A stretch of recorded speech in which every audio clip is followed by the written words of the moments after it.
Sais-tu qui est le deuxième plus gros détenteur de BTC avec 16 milliards de dollars? La société d'analyse on-chain Arkham a identifié qu'au travers de son produit d'investissement GBTC, Grayscale était le deuxième plus gros détenteur de Bitcoin, BTC, au monde. Avec l'équivalent de près de 3,22% de l'ensemble des bitcoins existants, cela peut interroger sur un manque de décentralisation. Le fonds Bitcoin Trust de Grayscale représente 627 779 BTC.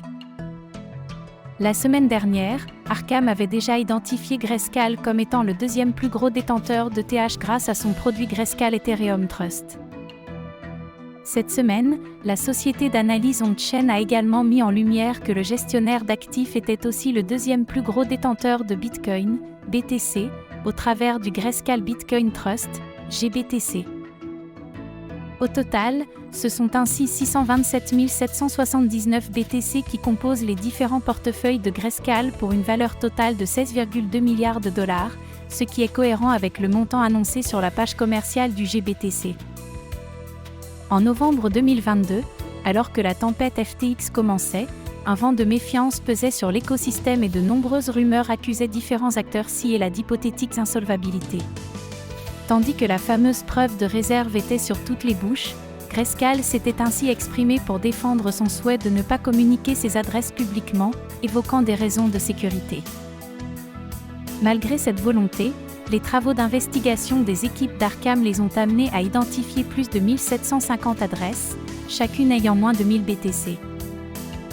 Près de 3,22% de l'offre, avec autant de BTC sous son contrôle, Grayscale a ainsi la main sur près de 3,22% de l'ensemble des bitcoins en circulation, ce qui est 4,1 fois plus que MicroStrategy qui détient 152 800 BTC. Néanmoins, la différence majeure entre Grayscale et MicroStrategy est que cette dernière possède du Bitcoin pour son propre compte, tandis que le gestionnaire de fonds le fait pour un produit d'investissement destiné à ses clients.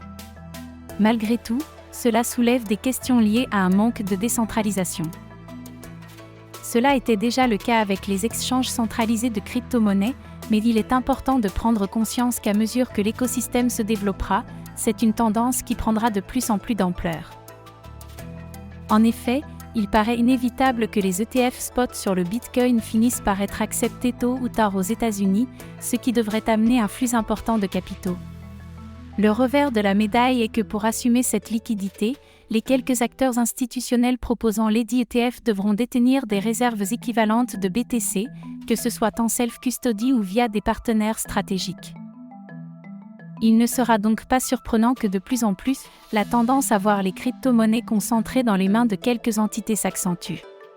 En parallèle, l'analyse on-chain, comme le montre aujourd'hui Arkham, apporte une transparence jusqu'à la inégalée dans le monde de la finance. Merci d'avoir regardé la vidéo et n'hésite pas à liker et t'abonner pour plus d'actu quotidienne.